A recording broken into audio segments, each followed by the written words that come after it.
4:15. I'm going to call the meeting to order. Please rise and join me in the Pledge of Allegiance. Pledge allegiance to the flag of the United States of America, to the republic for which it stands, one nation, under God, indivisible, with liberty and justice for all.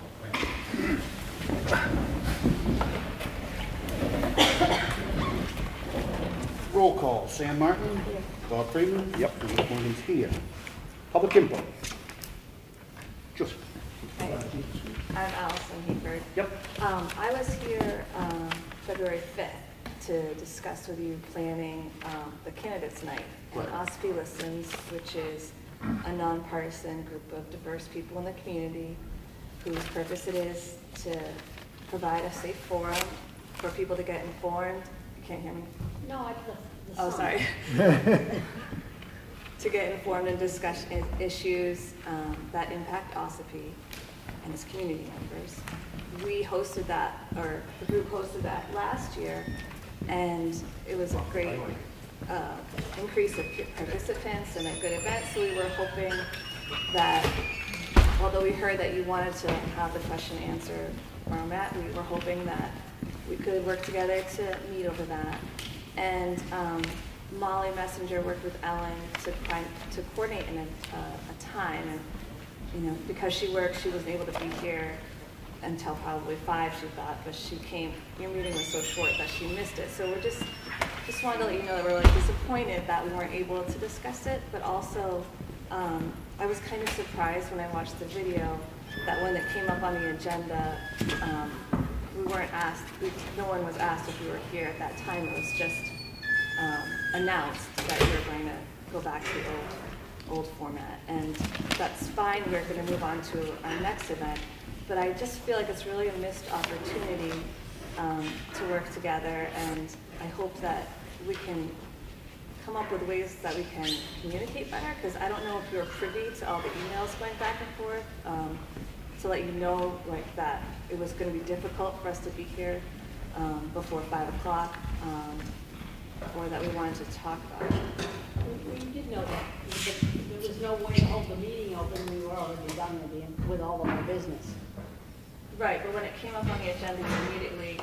And there wasn't anybody here.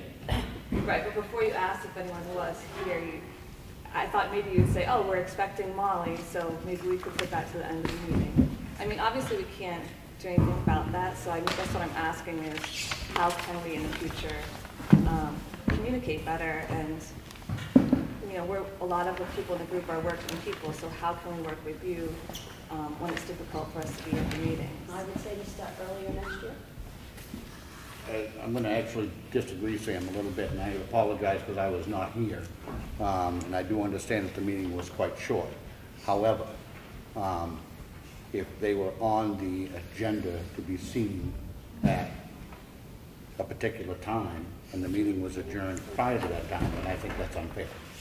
It was just under the new business and not knowing there wasn't a time. It was under no Right, no but there was a time. request from Molly, and I don't know if you saw that No I don't know time. if you get all the emails. That's what I'm wondering is if you had known that maybe she was not expected to be here before 5, but she said, I'm going to try to leave work early and be here as quick as I can, that when it came up on the agenda, you could say, well, let's save that for the end. Maybe she would be here. I just felt like... Again, I was not here, and I'm a bit at a disadvantage. I do think it's unfortunate that there appears to have been a miscommunication, because that shouldn't have happened. If, in fact, she sent an email that she couldn't be 8 or 5, and the meeting was adjourned before that. I didn't hear that. That shouldn't be. Right. So you don't see the emails that were happening? I didn't get an email. The problem is with some of us, and I'll be very blunt, I check my email about once a week, unless Ellen calls me and says there's something that has come in on email that you need to look at. I came into the 21st century kicking and screaming, and I'm not trying to be funny. You weren't here during this. I wasn't here during this anyway, but even in general, unless I'm given a heads up that there's an important email for me to go look at, I don't check it frequently. And Sam, you were the only one that was there, Ms. Martin, you were the only one there at both meetings. So you did, I mean, you heard our requests and what we were asking for, but yet none of that was mentioned during your discussion during the meeting.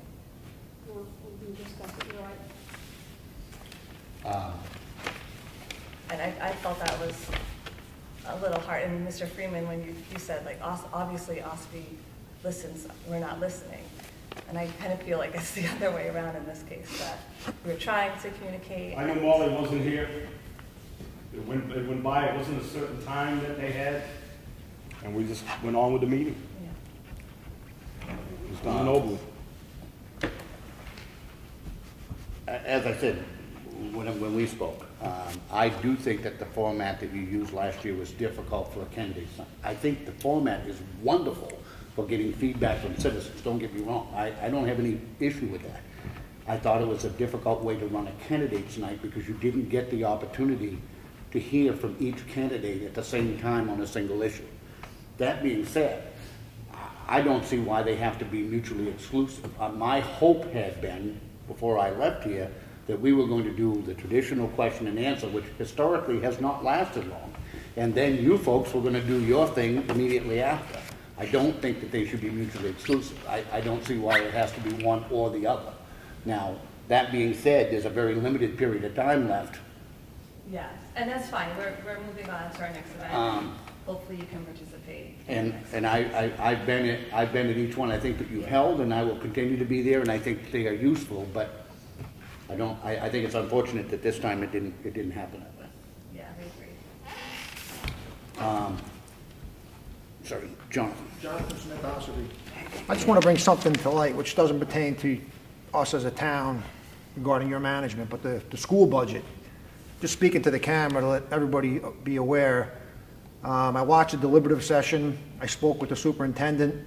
I spoke with 3 school board members regarding the increase that's coming to Ossipee.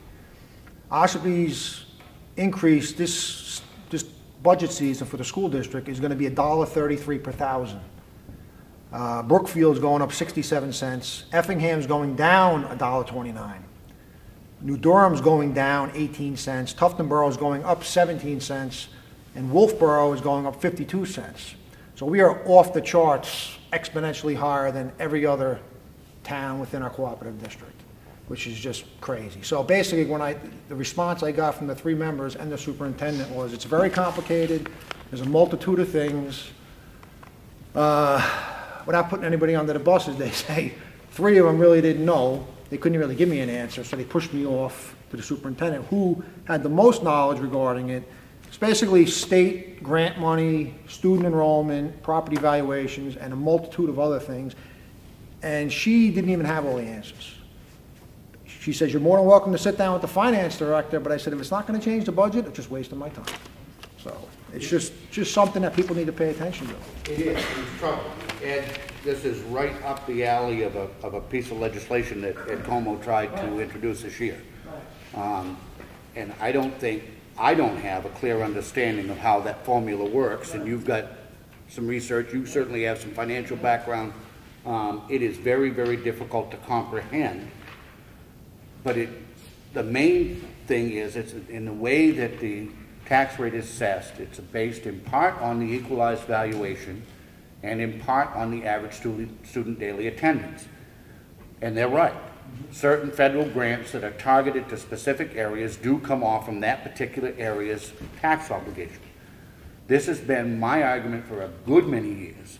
The problem is that when our residents go to the polls this coming election, if every single Ossipee person votes no, it will still pass. Right. It will still pass because you're a minor voice in a major school district, and the impact of $1.33 this time around, and it's been more before, is not an insignificant amount. When you start talking about elderly people who are on fixed incomes, you can be talking about a pretty serious increase in their tax burden.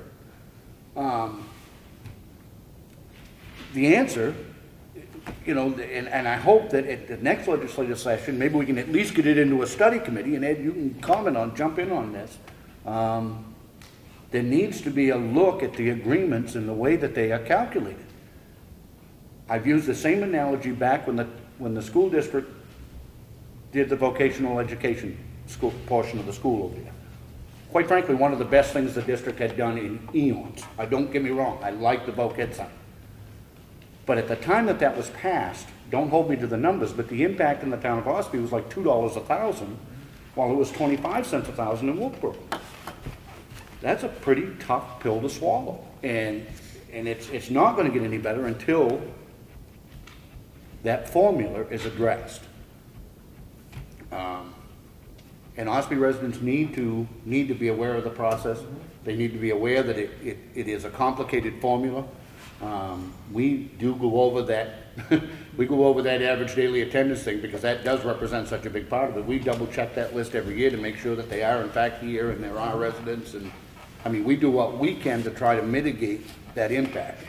But it can be significant. When you think of the work that has gone into us lowering the town portion of our taxes over the last 4 years, and that's a lot of work. I mean, you're a member of the budget committee, that's the department heads working, that's us working, that's our finance team working, that's the budget committee working. We have worked really hard to reduce our tax rate by 67 cents a thousand. And in 1 year, that is all for naught. Other than, I guess, it would have been 67 cents a thousand more even than what we've got now. So you got $1.33 a thousand, almost double in 1 year, what it's taken us 4 years to cut. I don't have an easy answer for it, but it is troubling, and I'm very glad you did, and I hope that everybody that's watching this or reads the minutes or otherwise realizes, you know, we can't here cut enough to make up for the increases in the school budget. If we do, we will have no highway department, we will have no police department, we will have nothing, and we will still have a high tax bill. So there are not any easy answers, but I applaud you bringing it up. Ed? The answer is, to the solution is, sorry, my back's to you. It's those agreements. Brookfield's agreement was 1963. That's when it was started, never reviewed. I just received Effingham's. Theirs was reviewed. I don't know if it was changed, but it was reviewed in '83. I graduated high school in '84. That's a long time ago. I still don't have your agreement. It's 75% average daily membership, 25% evaluation, asset valuation. If we don't look back at those agreements and change them, that's where you do have the power to do that. You have to have a petition warrant article to review the agreement, and I believe then it goes to the school board. But if all of the towns together review all of these agreements, we should make headway on it. I cannot believe this has been, we're talking like we have no control over something. Of course, this is America, you have control over your government, but you got to get to the meetings too. Because honestly, in the last meeting, I think you showed up to the deliberative session. How many people were there? And that was the whole district. There was maybe 45 people. And most of them were teachers and other people that worked in the school. So still, they're on a Monday evening and we have to get to the meetings. But the answer is reviewing those agreements and making a case that, you know, maybe it worked in 63 and 84 or 89, but it's not working now. We shouldn't let this stop. Now, the legislation was inexpedient to legislate. It was given that recommendation to the House because the state doesn't want to go back and selectively just eliminate these agreements because the towns did vote on them. So that is the answer, is we have to get to those agreements and change them. Maybe 100% equalized valuation wasn't the right way to go. But if we think it should be that way, then we should change it. Maybe 75% ADM, 25% equalized valuation is not the right way, so we have to go back to that. So that's the answer. And I still want that agreement if you can find it. We're working on trying to find that. And I agree with everything that you said, with the one caveat that we are still a minor voice in a major school district. And the problem historically has been when the towns, the smaller towns that tried to affect change, they have simply been outvoted by the larger town. While you're right that that agreement is key, the people need to understand that I don't think we'd have any problem whatsoever convincing a vast majority of Ossipee voters to change that formula. but you're also going to have to get Wilkesboro and Tuftonboro and all of the other towns to agree to change that formula too. How on earth, why on earth would they approve such a change which would result in their taxes going up? We don't know if that's what would happen. We Well, it don't would know. have to be. I mean, and not for nothing, but if ours went down, somebody else's in the district would have to go up. And listen, I'm all for trying the process and I'm all for using as much of the process as we can. But it's been a problem. I was born in 1963 when Ossipee first went to the Government School District. But there was a very prominent member of the community who stood up at that meeting and said that the town of Ossipee would rue the day that it ever did it. And I think history has proven him more right than many of the people who voted for that. Whatever. Well, I'm not giving up on it. And I'm not suggesting that we should give up either. But to simply say, it's not just about us changing the agreement, it's about the district agreeing to change the agreement. And I think that's going to be a tough sell. And the final solution, if we still can't get any movement, is we start the process of getting out of it. Wakefield did that, it can be done. So we have full control over everything. We just have to, there has to be leadership and there has to be consistency. For 7 years I've been hearing, my God, my taxes from the school are so high. You ask people, how do you come to that number for the taxes? And nobody can answer the question. The school board, you went to the school board and they couldn't answer it? Well, I can It's very complex, and they Well- pushed me off, and the final solution was to go to meet the finance director, who could, obviously that's her job, to explain it. Well, when I sat in committee and I testified on the bill, I had DRA, the second in command, sit next to me and answer any questions. He can answer any question. If you want me to connect him to you as a budget member, and I would like to share whatever information he gave you with the other towns, because he does have a very clear, concise answer for you of how the taxation works. So, Thank you. thank you. Involvement is the key thing to the school budget. The company I worked for back a few years ago when they were doing that $67 million remodel, I was the only one in the audience for 6 months because the company I worked for wanted to get it. Nobody showed up. Nobody from Wolfboro, nobody from Brookfield. Jim Ryan said to me, you know, I had a question. He said, you're the only one here. We might as well just answer yours. And nobody showed up. $67 million the town was spending, or the school district, and nobody cared. It's involvement. People got to speak up. I agree. Anything else under Ash? I understand there was a trial last week with the town of Ossipee. I was just wondering if you could comment on. It wasn't actually a trial, it was a court case. It was no less important, but it was kind of an addendum to what was going on with us in the suit in the beach. And it was over the leave that was here, and the fact that there were people who were unable to vote, with more people that showed up than what anybody ever dreamed of going to, et cetera, et cetera. That lawsuit is still pending. The attorney is working on an agreement. I can do it now. We are not, I don't want to be reactive. I'd much rather be proactive. One of the things that was discussed, and what I'm going to do in a moment in the form of a motion, is to create a committee to come up with some recommendations on how to avoid that happening again. There were a bunch of things that came to light as a result of that meeting. Again, this is, I believe, of no fault of anybody. Nobody anticipated 500 people showing up at that meeting. They did. But it did bring out some real problems. I mean, we've all chagrined the fact that 150 people show up traditionally at town meeting. Well, what would we do if 1,000 people showed up? There is not literally a place in the town of Ossipee large enough to hold that many people. Some things could have happened, and in hindsight should have happened. That I believe that meeting, in hindsight, I regret that I myself didn't go to the moderator and suggest that we have a problem, and maybe it would have been to have postponed the meeting. I'm not sure what the answer necessarily would have been, but there was clearly a problem. The messaging that went out in advance of the meeting, I think we should have done a better job on.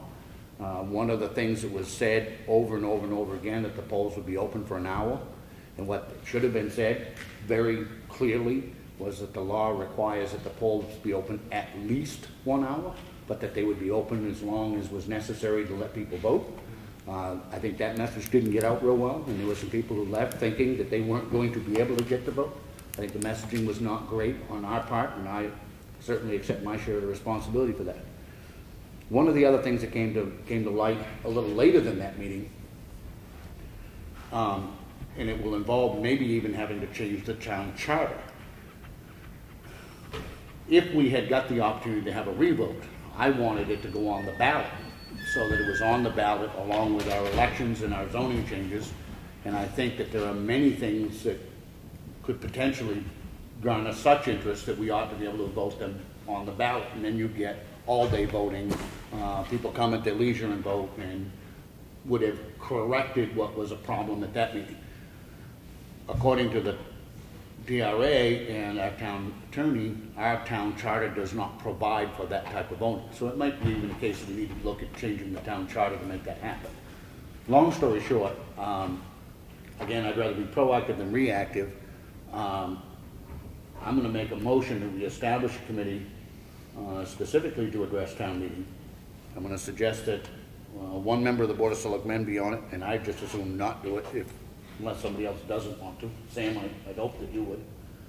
The town administrator, the town clerk, our moderator, Katie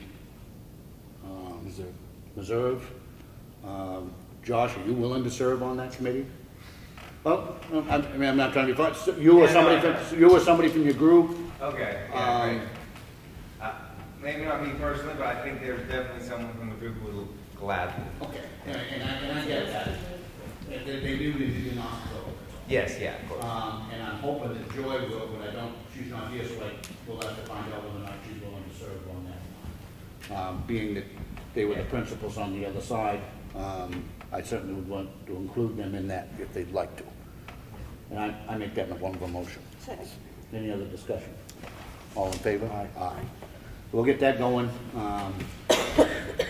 and see if we can't prevent something like that from happening in the future. Okay. Anything else under public input? Jonathan? Regarding the water and sewer capital reserve accounts that we were going to set up, and we voted down, but then we had to withdraw because of RSA 35.7. Yeah. I'm just going to, what it basically says, I'm going to do real quick last sentence. This is pertaining to setting up capital reserve accounts for the water and sewer department. It clearly states such reserve shall be established only from surplus from water or sewer rentals, and no part thereof shall be made from appropriations by said city or town. Meaning you can't use tax dollars to fund capital reserve accounts for water and sewer. It has to be paid for by the users. So now that that's in the law, which we didn't know about, I wish I read this earlier, it would have made everyone's life easier. What's going to be the step going forward, being that if we have this catastrophe of a $2 million repair? Well, that's the real rubber. I wasn't familiar with that RSA until it was pointed out to us, and that's the real rubber. Because that water and sewer system, while it is designed to be maintained and run by the users, it is owned by the town of Ossipee. The water and sewer department has no borrowing authority, for instance, not zip. Right. So when the water system was put in, the $2.5 million system, it was put in by a town meeting vote. My guess tells me that down the road, and this is part of the argument for the town taking it back over was I didn't feel like the commissioners were doing enough to get ready for replacement in large amounts. That system is now 25, 30 years old. Brad, correct me, there's some of it that's 40 years old, if not more. The problem with that RSA is it doesn't allow the town to begin to save up for a major expense, which I think is unfortunate. Only through the user fees. But the user fees can't possibly generate enough to make a significant impact long term. If somebody 15 years ago, let's just say, had a little foresight and said, let's set something up. I just did a quick mathematical number. If someone instituted a $10 a month surcharge or user fee or whatever, that would have raised $42,000 a year. So do the math over a 15-year period, you'd have, with interest, probably $1 million in there. I'm just saying, if someone did some simple, basic, small penny math, I agree. you know? And it's one of the things that wasn't done. Hindsight being 20/20, it probably should have been done. We have actually already met with and used a consultant who is, the reason that we're doing all of the meters right now, I mean, I'm trying to paraphrase what were a bunch of meetings. The consultant we brought in, the long and the short of it is we were only billing for about 60% of the water that we were actually pumping. That's through leaks and through uncaptured water going through the meters. We talked at length about this very subject and how do you generate not only enough revenue to run the system, but also to maintain the system. The problem is, and the first step in that was, we had to get a more accurate reading on the amount of water that we were pumping. Now, they have identified and corrected some major leaks. One of them was, Brad, give me the numbers again, it was 80 or 90,000 gallons of water a day. 65,000 gallons of water a day that was going into the ground. That has been identified and fixed, and we're working on identifying others and fixing them. We've started into a 3-year plan, which it appears we'll be able to complete in 2 years to replace all of the water meters, so that we're going to finally get an accurate billing of what we're actually pumping. Until we get through that, we can't even address rates, because we don't know, we don't even know how much water we're pumping or how much we should be billing for. That's the kind of mess, quite frankly, that the water system was in. I do think we've got a handle on it in the sense that we've got the consultant who's waiting. He's sitting in the wings waiting for us to get these meters replaced so that we can get some accurate data on which to make the decisions that need to be made. But it's been a bit of a process. The 2 funds that we have now, couldn't they be used if they got large enough towards this catastrophic repair? I mean, is the wording have to change? No, I think they could. The problem is, it's right now, Brad, help me out. How much did we put into those funds this year? It wasn't a lot. It was 40,000 into one and 60 into another, I think. It was less than that. I think the total was about 88, so I think 52 and 35 were the 2 numbers. Of money that actually went back into those funds. Now, obviously, we're using some of those funds to do the water mains and other maintenance that needs to be done.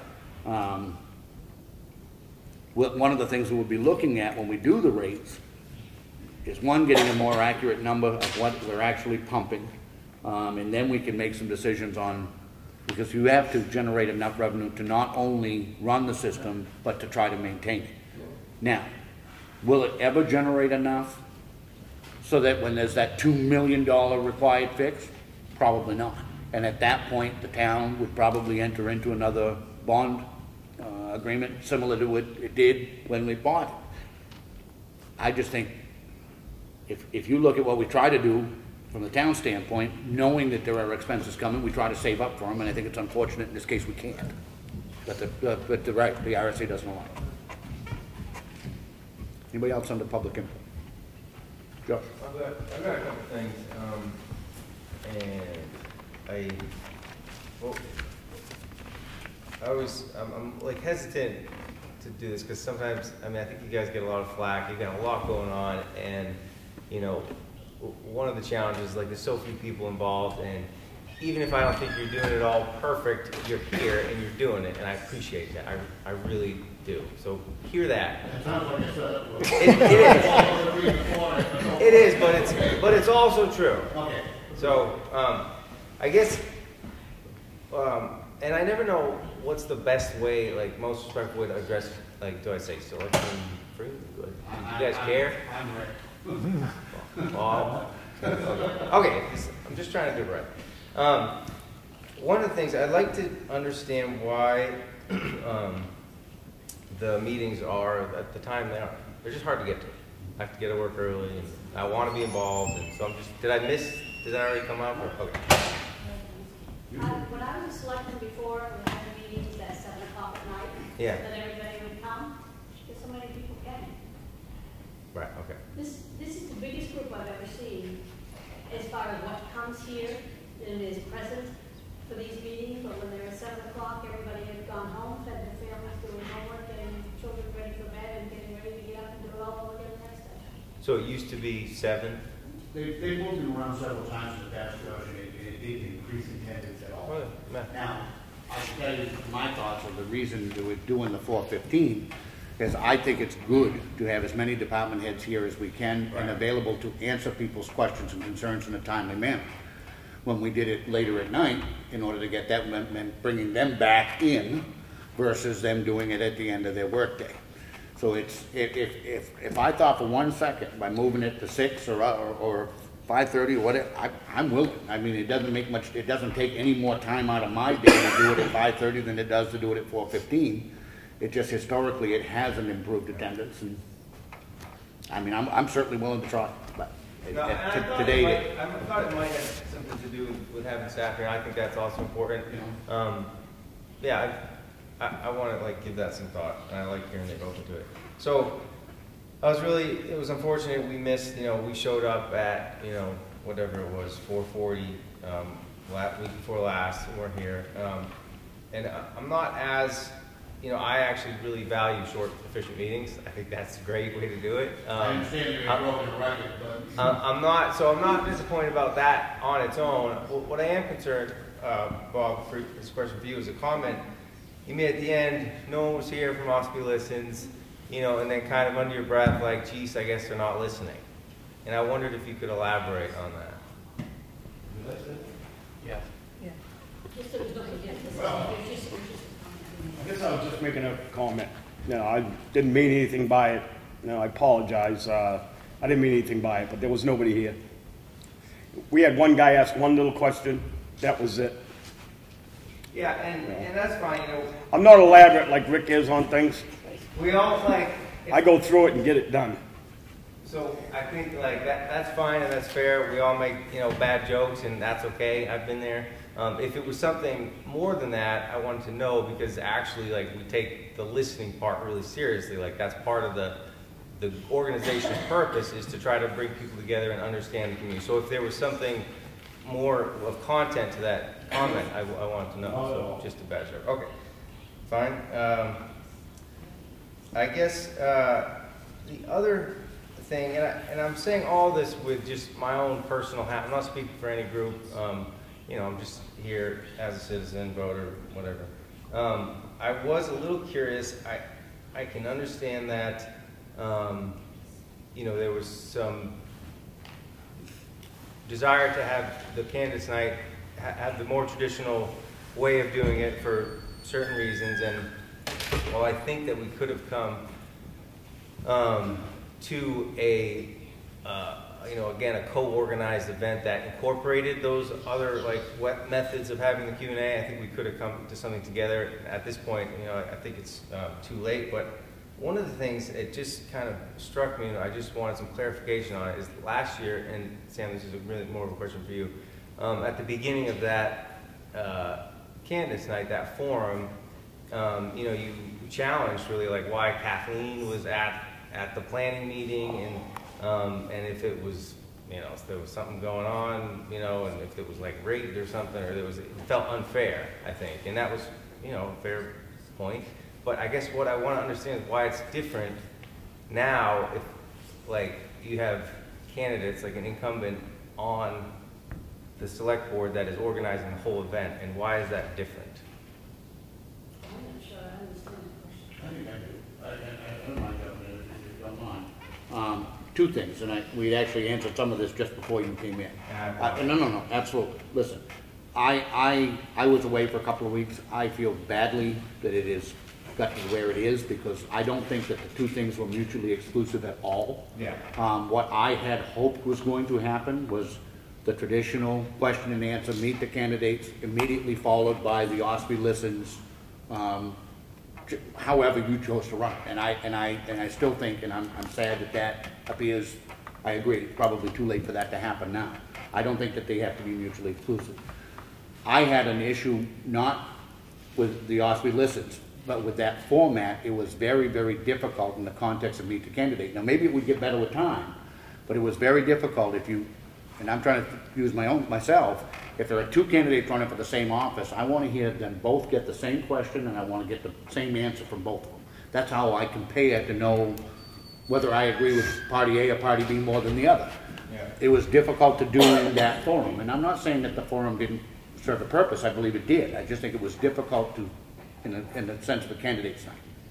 That being said, I don't think they're mutually exclusive. I think we could have done a traditional question and answer immediately followed by what you folks did, and everything would have been fine.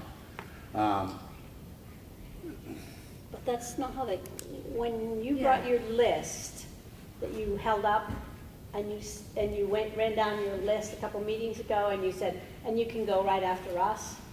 That was what we, as a group, Hoped. had hoped we could talk to you about, because we felt that that would be the way it would be most helpful to the people going, you know, to start with the groups. But it just felt, I know you didn't want to do that, as you said you didn't want to do it then, but I felt like maybe, I don't know if you discussed that with Bob before the meeting, but. I'm coming at this from and excuse me for interrupting you, but I'm coming at this from a totally different point.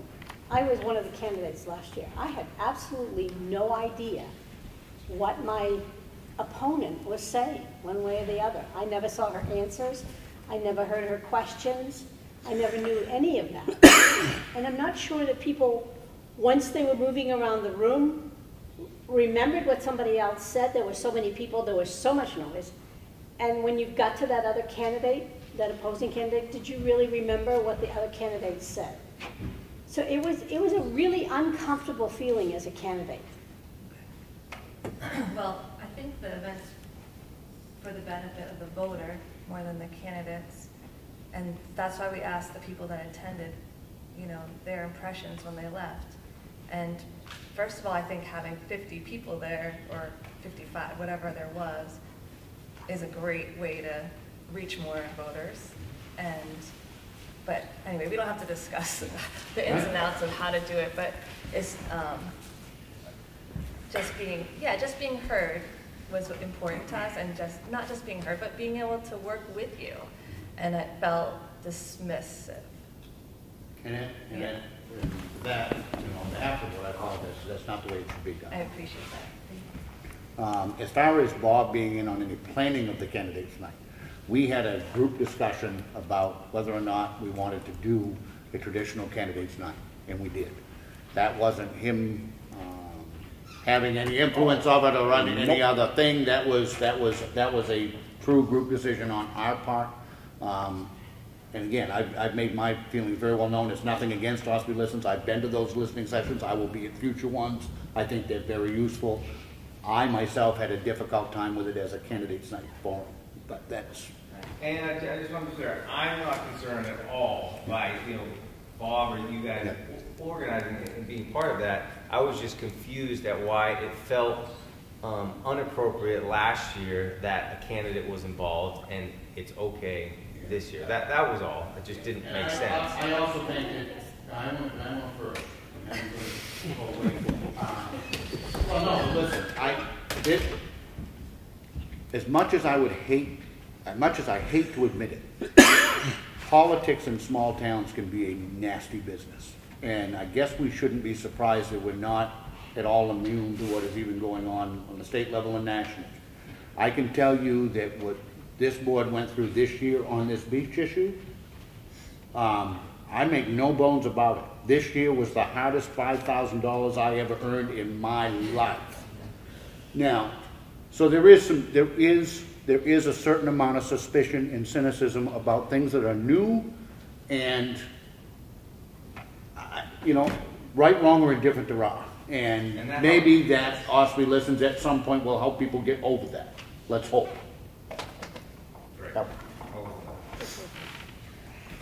But politics can be a nasty business.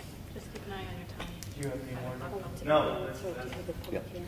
I think as a leadership board where the town turns to all of you for leadership,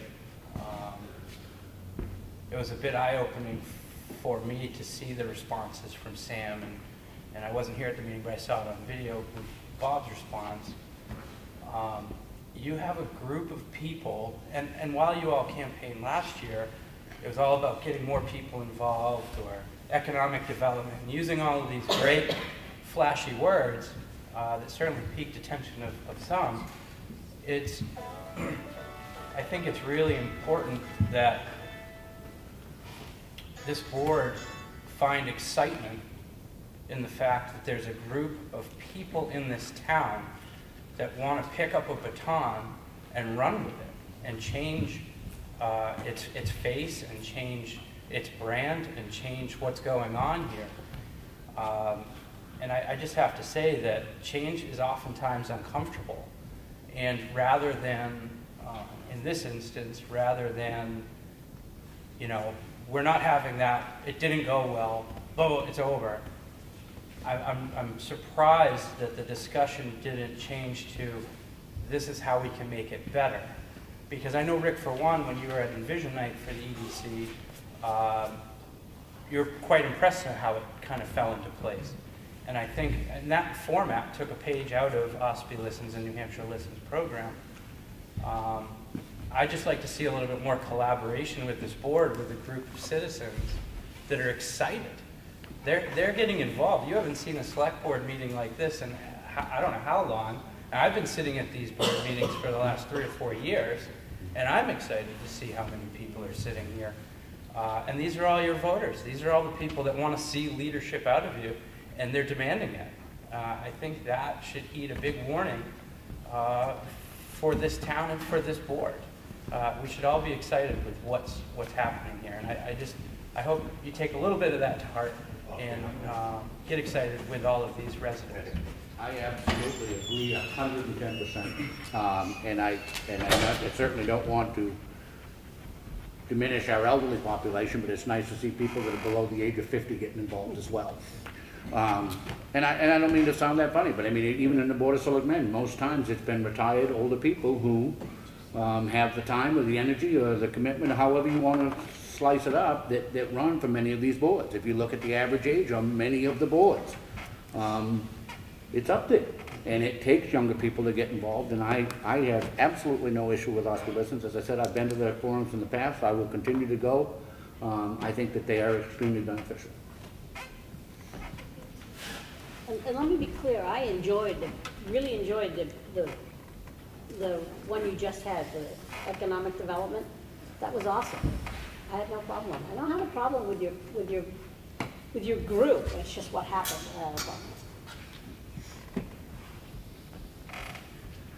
Do you have anything else under public input? I've got one thing. I don't know who I speak to, if it's public service to the town of Ossipee, but street lights. I've got quite a few out. I walk in town at night. In Center Ossipee, right next to the fire hydrant. Right on Huckins Street. I have called every one of them in, including the one across the school, 5 times. Okay. And what I got was, well, it's been a little while. What I got was, we're not interested in the lights, we got too much electric out right now. And that's what I got. I will definitely call them all again. I have a list of them that long on my desk. I'm the only one that calls them in. Well, the one right in the square. It is not a town issue, it is a precinct issue. That's why I pointed it in, because he's also on the commission for the Center Ossipee. I have called them in, and how many times have I told you, Ellen? I've called this one in out here to school at least 5 times. And they told me that they're just too damn busy to get out and do street lights. If you forget to pay your bill, a couple months. Yeah, and they'll shut you off. But I go up and down the streets. Actually, I put my wife in the truck and I walk. Fell down a few times in the snowbanks, but I have gotten the numbers and I've called them all in. And anybody wants to come down and see my numbers, I got them right on my desk. I've called several times. Yeah. I will try it again. All right, we're going to go off script here a little bit because we have a public hearing which is scheduled for 5 o'clock on the issue of Comeau. It is a required public hearing. We have a notice in here, Ms. Sullivan? It's in the very back. And if you would just recess the selectmen's meeting. Yeah, I'm going to have to wait in a second. In the very back way. Here. Next flap over. This one? Going, one more. Okay. This one's bigger. I make a motion that we recess our regular scheduled selectmen meeting. Second. All in favor? Aye. I make a motion that we call to order a public hearing, which has been noticed for today's date at this time on the issue of a public hearing on Comeau. There is a petition warrant article which is due to be on the warrant at town meeting, which simply reads, shall we allow the operation of Keno games in town? Public hearing's open. Anybody? Where would they be? They are only allowed at establishments which have a liquor license. You wanna, okay, they have to have a liquor license in order to be, and then they have to apply, I guess, to Concord in order to get approval to have it. Yeah. So just, I mean, by no means am I sharing whether I'm for or against this, but a background of it is the state has approved the allowance of gambling in the form of Keno at, like Rick said, liquor licenses and on-premise locations. And in that law, it requires each town to vote at like a hearing like this on whether or not that should be approved and allowed in individual towns. So that's really all the background there is to it. Can I ask something? Wasn't it tied into an all-day kindergarten thing or something? For the state. I'm sorry, Nancy. The revenue would help fund that, yes. Statewide, right? Correct. Additional revenue, or will they take and reduce the existing revenue and just replace it with that? Well, they're going to use some of the revenue. I could see Concord I doing actually that. know that answer. Right. So what they're doing is right now the state gives each town that has half year or half day kindergarten $1,800.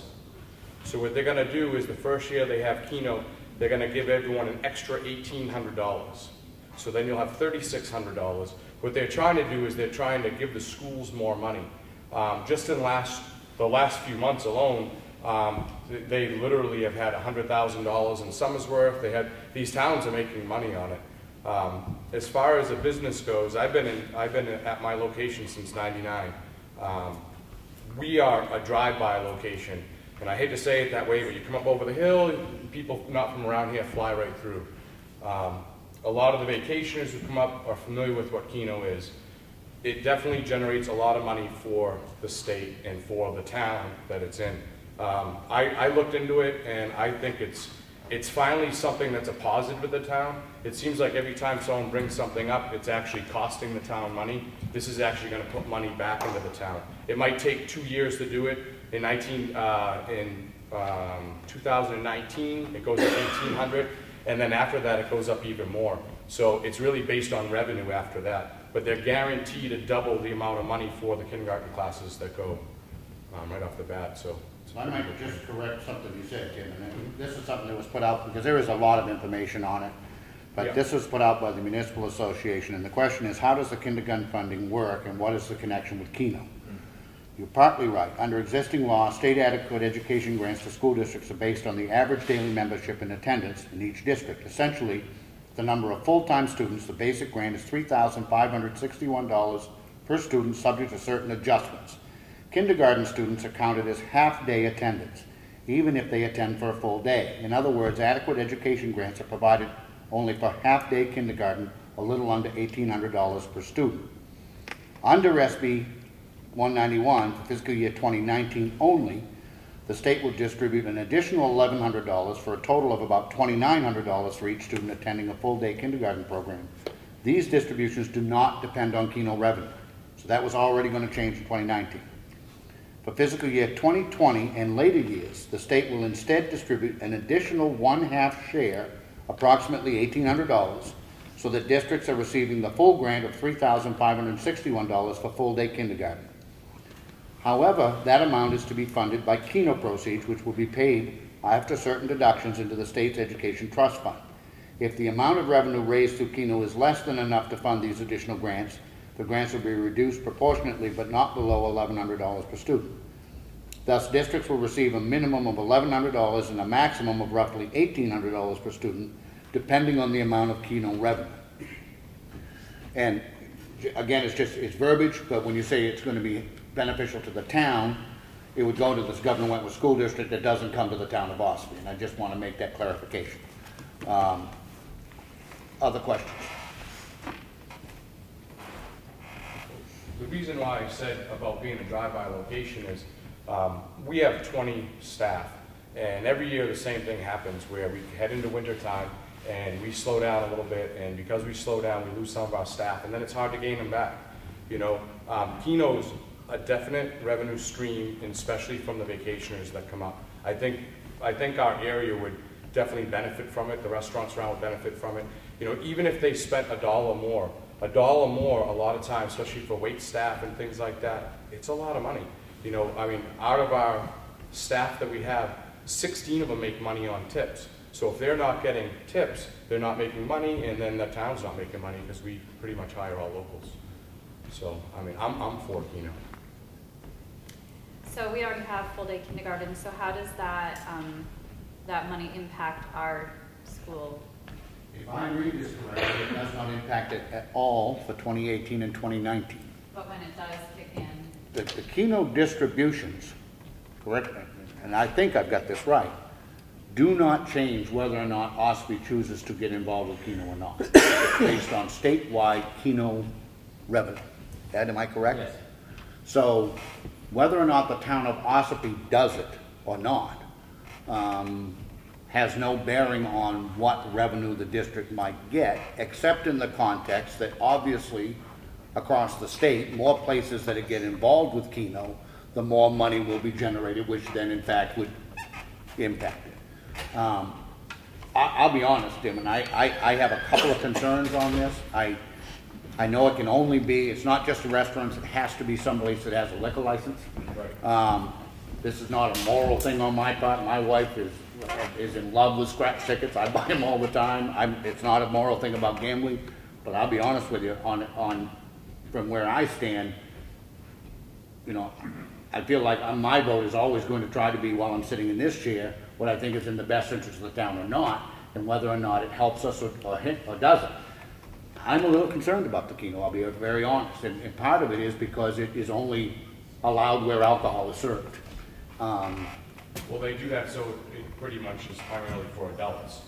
You know, that's why they do that, and then also it's regulated. Yeah. You know, it's also one of those things that, like I said, it does create people to stay a little bit longer, and that's where, you know, some of our businesses around here, we need people to stay around a little bit longer. We need to give them something to do. You know, on a Friday night when it's raining, you might not get people to come in, but you might, if you had Comeau, get a couple people who came in, and then you're still generating income for the people working. You know, so I understand wholeheartedly why you want it. I really do. Yeah. I mean, and I think, correct me if I'm wrong, your business gets 8% of the take. They get 8% of the take, and you also have to hire people to run that. You know, you'll be, you know. But the other thing is, other towns have it on their ballot too, like Tamworth and Conway, and Laconia already approved it, and Somersworth approved it, and Manchester approved it. And if we don't, and others do, then we might become more of a drive-by location where they're just going to drive right by us to go to somewhere else where they have it. I think there are 40 locations currently, if I read it correctly, 40 locations in the state. Go on the ballot? No, that have it. Oh, that have it. That already have Comeau. Now, they are centered in, I think, about 6 or 7 communities, but it is on the ballot in a lot of towns, I believe. Yeah, I believe over 20 have it on the ballot right now. About 14, 15 years ago, I worked in Massachusetts building a house. The guy that I worked for, he'd spend $400 or $500 a week playing Comeau. The guys that worked under me come to me and borrow money every week to pay their Comeau debts. You know, I'm not in favor because poor guys, same thing happened in Arizona. They spent their paychecks playing gambling, roulette, whatever it was, I don't know. But they were always out of money and the family never got it. And I know in Massachusetts, same thing happened. This guy, Darren, he worked for me. Every week he came and got $100 from me because he'd spent his money. I think if those people were spending their money on that, they would have spent it on something else too. They were right at the bar playing Comeau. Like they obviously had an issue spending their money. Mm-hmm. So. Anybody else have any? It'll be on the ballot. We haven't discussed it. We discussed briefly in workshop, and I don't know if the board will, if this board will come to consensus enough to make a recommendation or not, or that it will carry much weight or not. But just for correction, it's on the town warrant. It's not on the ballot. It's on the correct. It's on the town warrant, so it'll be voted on. The town meeting. On the floor. On the floor. Okay. I thought it was on. Being voted on? I thought it was on the ballot. It'll be on the. Well, the town meeting is the second Tuesday. And then the meeting, the actual deliberative section is the second Wednesday, the next night. It'll be voted on here. Voted on the Wednesday? Yeah. Yeah. Okay. Do we have any other questions? You're saying that has to be voted on at the town meeting? Correct. Well, do you think it'll bring a lot of people out to the town meeting? I hope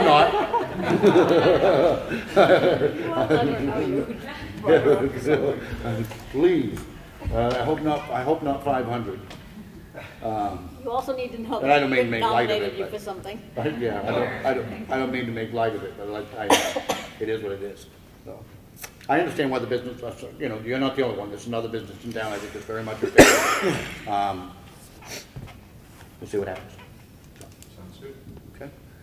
If anybody doesn't have anything else, there is no minimum rate, town requirement on the public hearing, correct? If anybody have anything else? I just want to add, just for the record, I did not vote for Keno. You should be allowed to put a Keno machine in your building under your own authority. It was sick to use gambling, like you just described, to fund school. I just thought that was the sickest thing to do. The state's already doing that with cigarettes and alcohol. And now we got other problems. You got people, and then they're using the revenue for the alcohol, use portions of it for the sobriety checkpoint, or they use it for alcohol. People that have addiction problems. What are we doing? I just don't think it's correct. I think you should be able to gamble. In committee, when we talked about casinos, I thought it was legal to have a poker game in your own house with money. I was shocked to hear you weren't even allowed to. It's like, I don't know where we're going with this. So I did not vote for that. The great part is that, for the most part, that's not forced anyway, but I agree with Ed on that one part of it. I mean, every time they want to bring out a new, now they do $25 scratch tickets, maybe even more than that, but every time they bring out a new one, they say how much it's going to help the schools. When we get into Tri-State Megabucks and then Powerball, how much it's going to help the schools, yet our school tax is getting ready to go up $1.33,000. So I'm not sure how much it's actually helped us in the end versus what it costs us, but that's, I tend to be a purist in the sense of if somebody wants to gamble, that's their choice. They can blow their money on that, or they can blow it on booze, or they can blow it on whatever they want to. But they tie it to education to try to make it more palatable, and I think that's sad as well. Now, just to follow up, when the government does this, either with lottery or anything else, you give them a little more money, it expands a little bit, and then they're always coming back for more. You also said, Rick, you said that after other deductions, does it say what other deductions they're talking about? No, it doesn't. No, but it did put a number on it. It said minimum of 19%. I don't have the minimum of 19%, but what it says is that the grants will be reduced proportionately, but not below $1,100 per student. Yeah.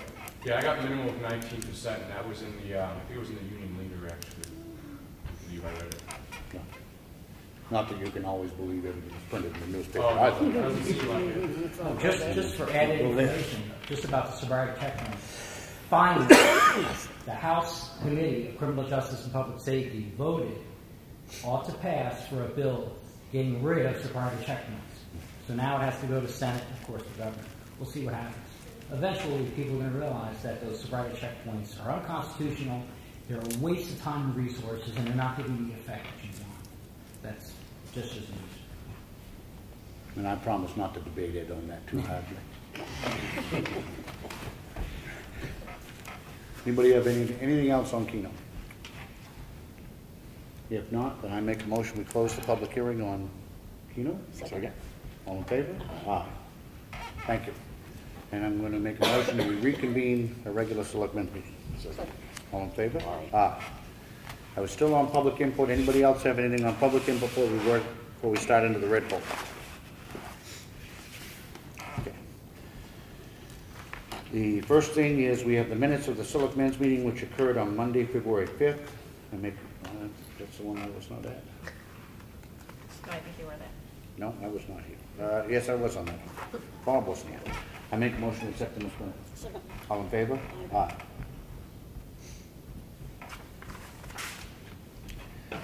We have the minutes of the selectmen's meeting which occurred on Monday, February 5th.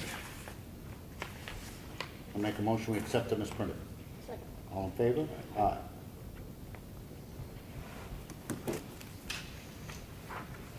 We have the minutes of the Selectmen's work session, which occurred on Monday, February 12th.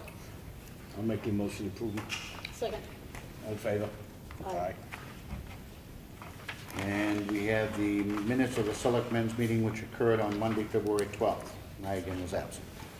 I'll make the motion to approve them. Second. All in favor? Aye. We have a copy of the check voucher total, which was for last week payroll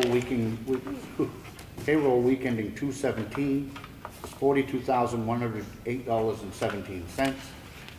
Accounts payable for week ending 2/10 was $81,527.77. Disbursement to the fire precincts in the amount of $109,856.92, for a total disbursed last week of $233,492.86. Additionally, there were accounts payable with the Water and Sewer Department in the amount of $8,900.26. We have the check voucher totals for this week. Payroll and payroll taxes week ending 2/24 was $48,008.04. We had accounts payable for week ending 2/17 in the amount of $135,904.16. We made a single school payment in the amount of $980,726 for a total disbursed this week of $1,164,638.20. Additionally, we had accounts payable from the Water and Sewer Department in the amount of $6,356.06. I make a motion to sign. Second. All in favor? Aye. That's a big number, even if you say it fast. These are just the voucher totals. We do review each and every bill and initial it as it comes in, but then they're put into these batches. But that's a 1-month school payment, $980,000. Did you say that again? That is for 1 month. They're not always that much, but this particular month is $980,726. And we have another one due next month.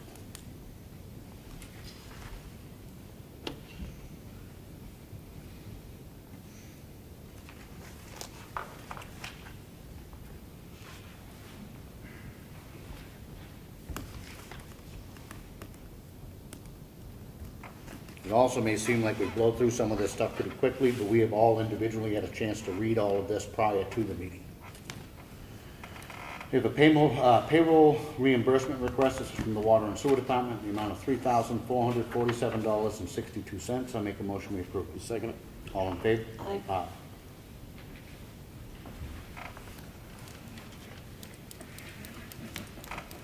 By way of announcement, we will be testing the AccuVote machine, which is the machine used to count votes at town meeting. That test will occur on March 1st, 2018 at 11 o'clock a.m. in the town clerk's office. And this is for the election, town election to be held on March 13th.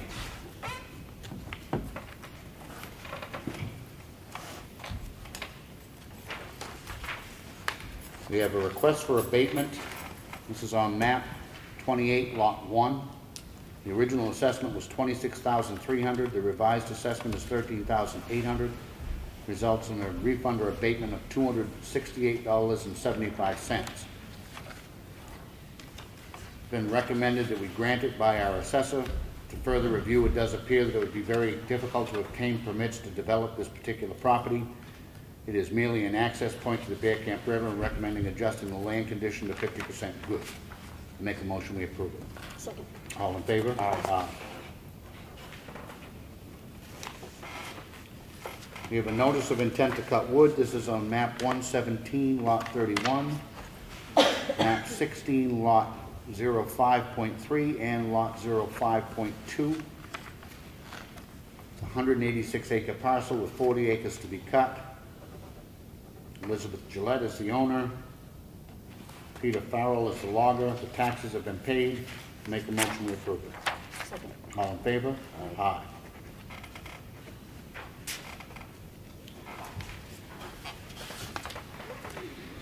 This is a yield tax levy.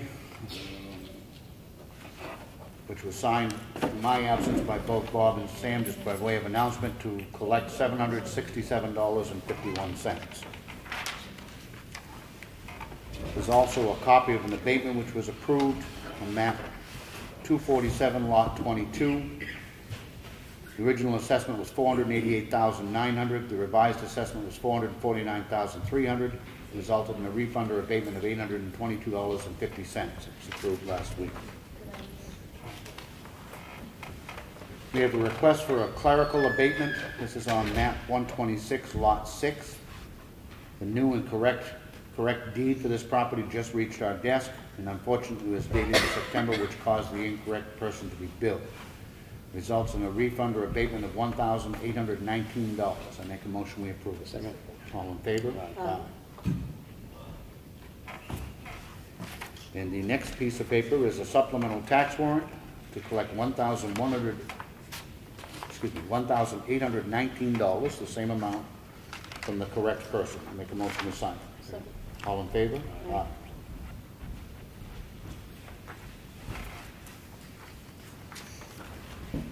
We have a request for a clerical abatement. This is on map 23, lot 7, sub G07.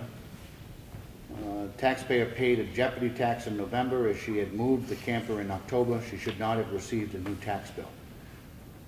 Results in a refund or abatement of $187. I make a motion we approve. Second. All in favor? Aye.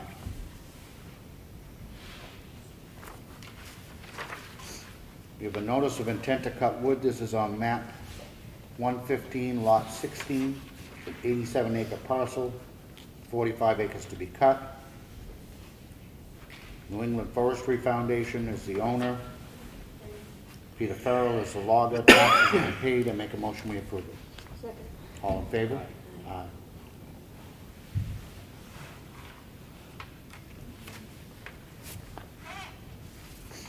We have a packet of information which has been provided to us by the Revenue Administration. Long story short, each and every year they evaluate where the town is on its value as compared to actual sales.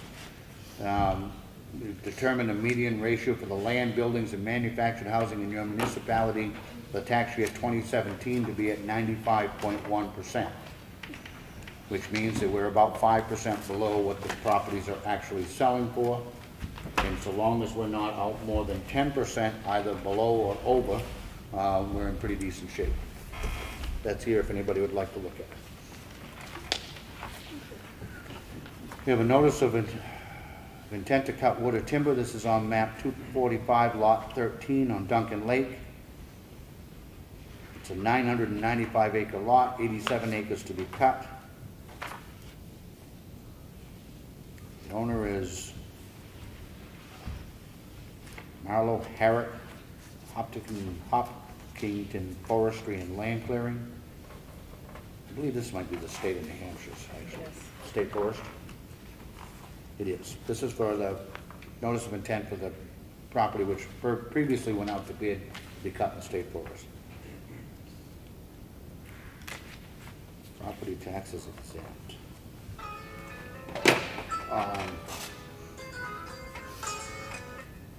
If they still have to pay the timber tax. Correct. Okay. I make a motion we approve. So, all in favor? Aye.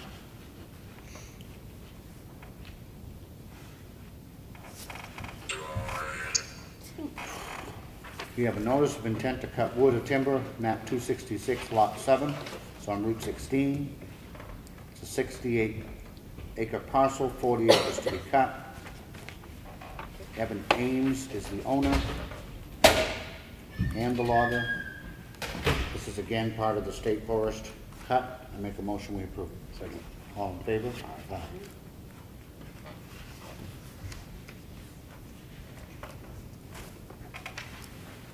We have a contract for use of facilities. Town clerk to be used for a rabies clinic here at Town Hall on April 19th from 5 to 8 p.m. Schedule's been okayed. I make a motion we approve it. Second. All in favor? Aye.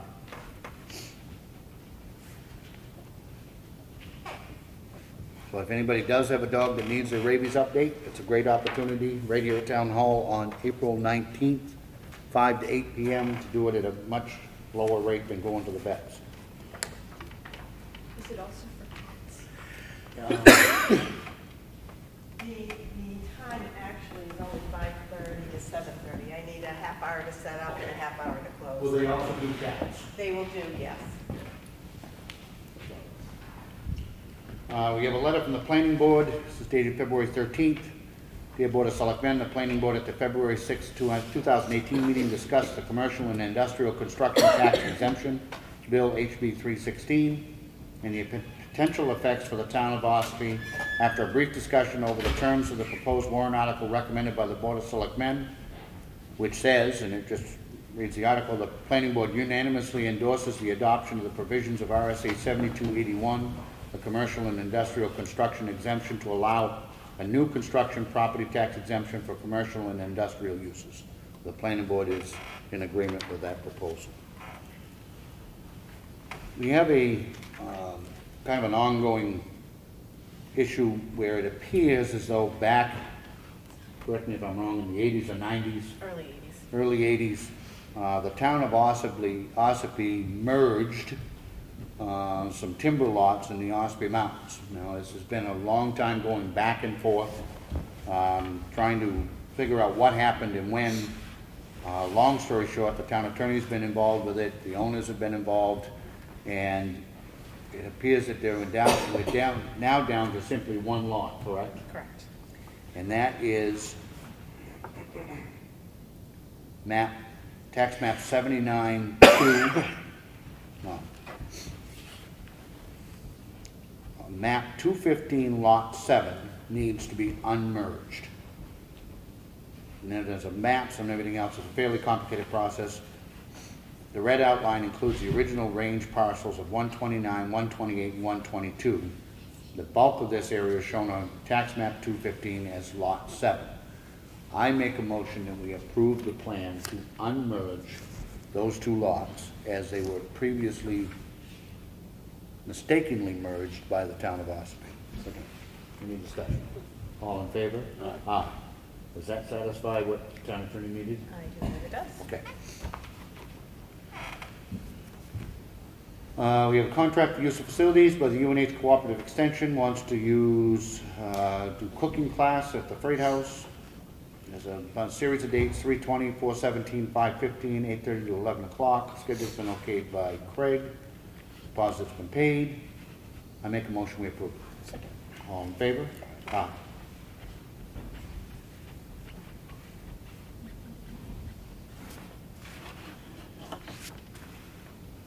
We have a notification from the New Hampshire DOT. This is on paving projects which are coming up this year. They provide a list. There are only two in the town of Ossipee. One is on 171. They're going to do 3.9 miles of 3/4 inch paver shim, and that's going to be from the intersection of Upper Beecham Hill Road easterly to the intersection of Route 16. And then there's another one which is on Route 28. They're going to do approximately 1.2 miles of rumble strip replacement from the Ossipee Brookborough Town Line northerly to the intersection of 171. They're going to do approximately 6,150 feet of center line rumble strips. Have we heard anything back on an inquiry on Route 16? It hasn't been issued yet. The inquiry hasn't been issued? Will you make sure that that goes out? I will. So they are coming back on 28.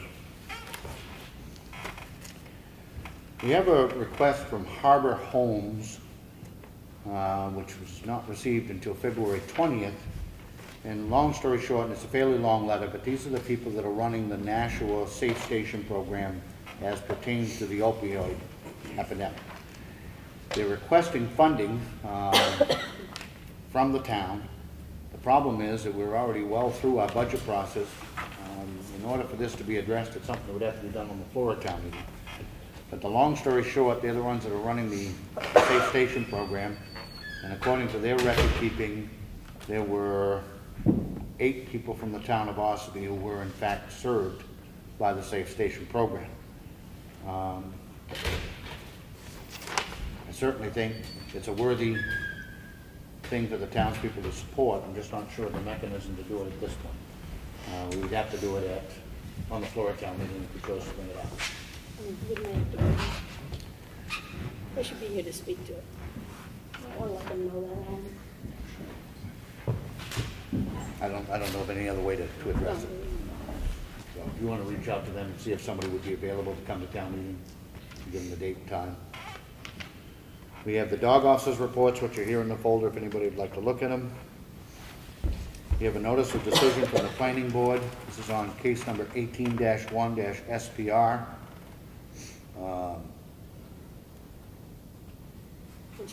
Conditional site plan review was granted.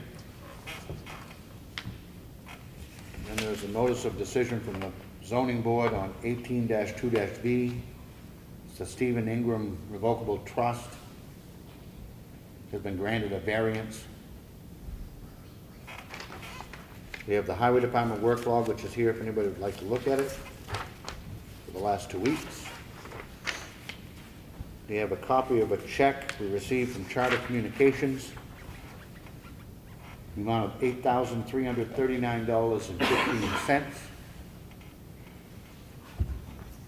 This is part of the franchise agreement that we get twice a year.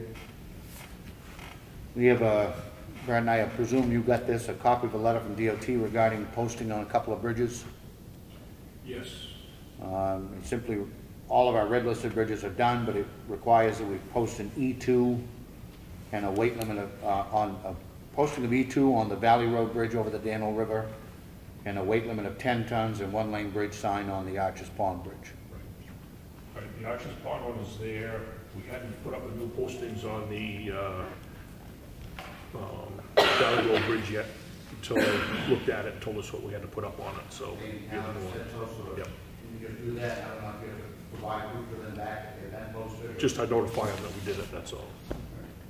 We have the consent calendar, the executive council, which is here in the folder if anybody would like to look at it. We have a notice, voting locations and the actual articles for the Governor Wentworth Regional School meeting. This will be on the stuff that's on the ballot for the March 13th town meeting. It's here if anybody would like to look at it. We have a letter from the University of New Hampshire outlining the payments of the scholarship from the Lord Scholarship Fund, which is here for anybody to look at it. Would you please make sure that Connie Billings gets a copy of this, as he's been one kind of overseeing much of this? By way of announcement, we do have the candidates night scheduled for Monday, March 5th here in Town Hall at 6:30. Do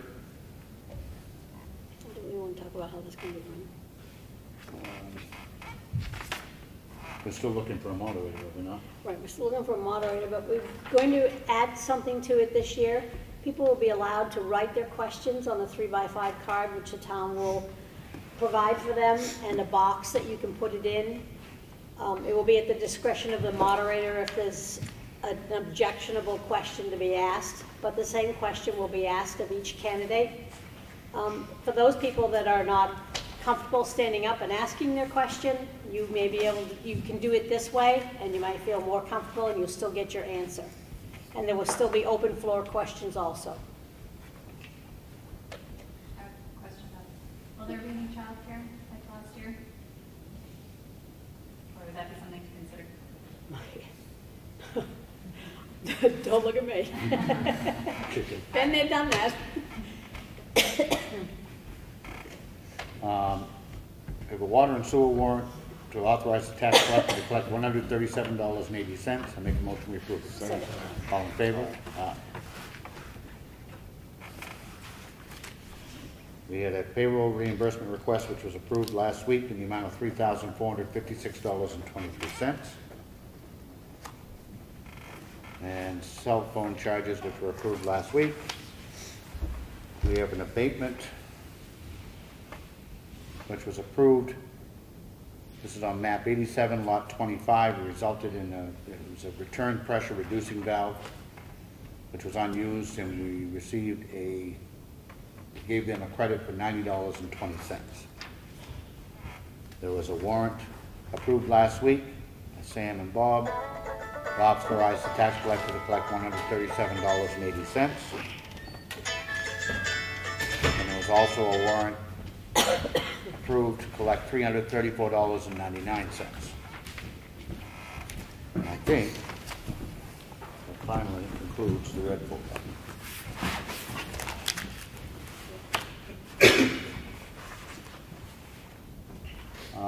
Old business, Brad, anything new on 171? No, we have nothing new on that one. Anything new on the sidewalk discussion? No, still, I don't know if I said this last time or not. I have met with Jim down at White Mountain Survey. He's aware of the discussion that went on at that meeting with DOT here that day and stuff. And he was informed of what we needed to do to finish up the plans and the process that would go through. And he was going to be preparing his proposal to us to do that work and also to get it going. So, and I still haven't seen that yet. So, okay. Please don't let that go on the back burner. Though I'm not sure if we even updated people on the meeting that we held with DOT. It was extremely positive. The long story short, the town of Ossipee can proceed with putting in sidewalks on state roads. We just simply have to meet their standard, which was never an issue. And given that, I am extremely confident that we can do it for a fraction of the price if it was going to cost the state to do it. And it will get done in a much more timely fashion. We do have a sizable chunk of the money already in the capital reserve account for that purpose, and proposing to put another $25,000 in that fund at the annual town meeting.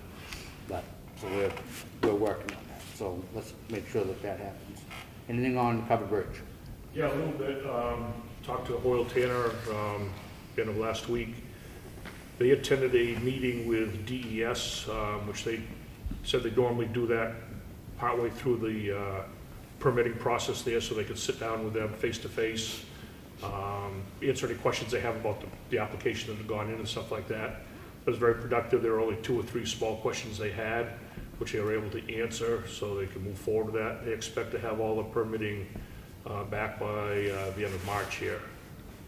Final design is all done for the bridge, so once the permit comes back, the final design will go to DOT, which should be a fairly quick process right there to okay the plans and put it up to bid. So it's moving along. We do also have a meeting scheduled now for next Tuesday, week from tomorrow, on site with Hoyle Tanner and the 2 abutters on the Nudd Road side of the project to talk about the amount of work that's going to go on in the riverbed right there. They have some easement paperwork stuff they need to sign off on, and the meeting there will be to discuss the type of work and how it's going to affect their property. So, You said it should be quite quick. The DOT will. There's nothing at DOT that acts quite quickly. We're still. Do they still have a target date for when that project's going out to bid? I believe, I didn't ask him that, but he's still very much anticipating late spring, early summer to go out to bid with that. So. Can we try to pin them down a little bit more on that? Yep.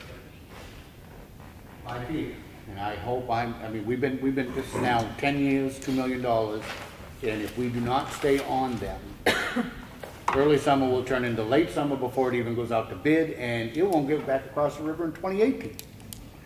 When they all told us it was definitely going to be back across the river in 2017. We just need to stay on. Let's try to pin them down a little bit more on it. Thanks, Brad, a question. Sure. Road posting, Brad?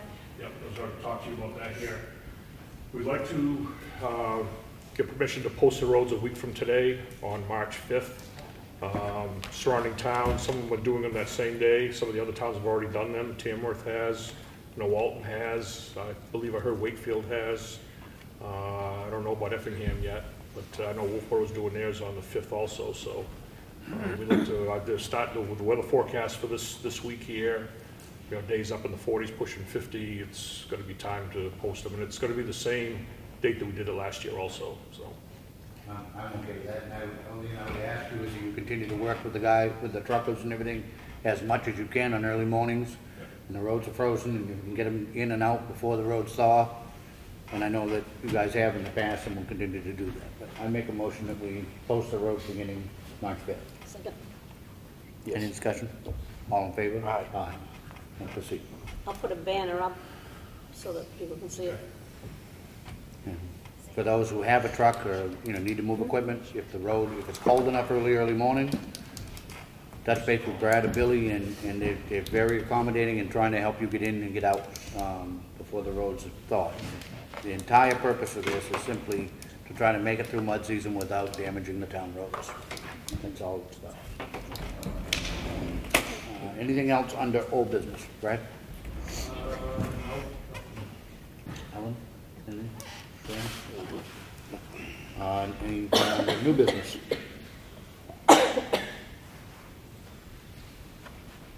Okay. Second, public input. Anybody have anything under public input?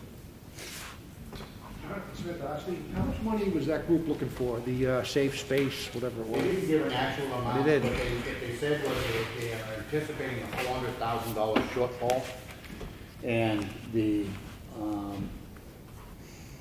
costs associated with each applicant are around $450, so I think that's what they were hinting at.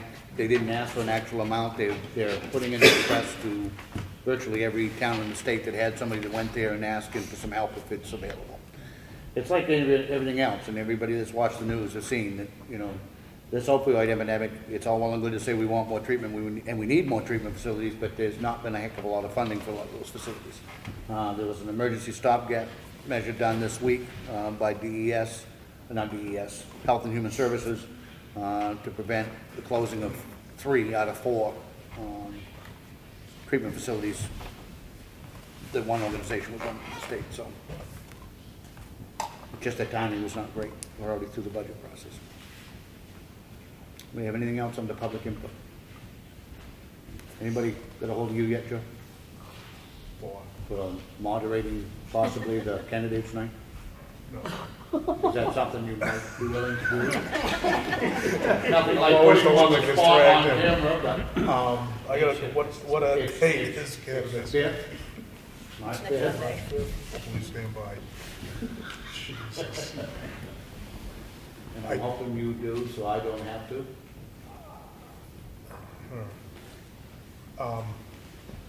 I have an event that I'm doing that day. I don't know what time. As of now, I don't know what time it ends. I'll know tomorrow. So I'll get back to Ellen. I was going to call you. I was told you were returning tomorrow, not today. So. It sounds interesting. Sure, why not? But I'll get back to you. Okay. Anybody else have anything else on the public input? If not, we have no need for non-public, correct? So we got meet the candidates night here on the 5th, 6:30. Got the town election, which is on the 13th, from 10 a.m. to 7 p.m. People will vote here. And then town meeting, the deliberative portion is on the 14th, 6 o'clock here in the gym. With that, I'll make a motion to adjourn. All in favor? Aye. Aye. Thank you all.